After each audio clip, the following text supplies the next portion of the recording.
Diqqat xalq tezkor xabar. Bugun 7-avgust Juma. Bugungi ob-havo ma'lumoti.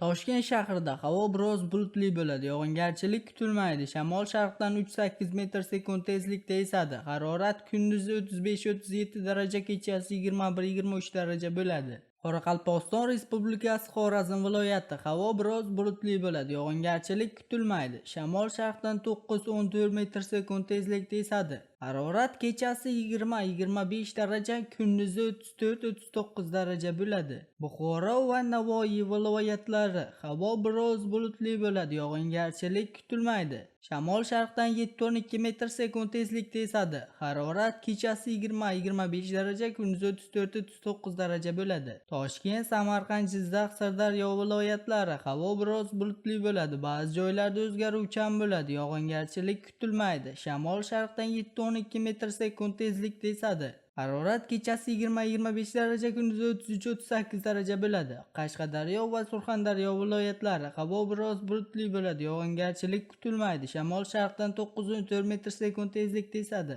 Harorat kechasi 20-25 daraja, kunduzi 35-40 daraja bo'ladi. Andijon, Namangan, Farg'ona viloyatlari havo biroz bulutli bo'ladi. Ba'zi joylarda o'zgaruvchan bo'ladi. Yog'ingarchilik kutilmaydi. Shamol sharqdan 7-12 metr sekund tezlikda esadi. Harorat kechasi 18-23 daraja, kunduzi 33-38 daraja bo'ladi. Sizga yetkazmoqchi bo'lgan ma'lumotlarimiz shulardan iborat edi. O'zingiz va o'zgalar hayotiga befarq bo'lmang. Xayr, salomat bo'ling.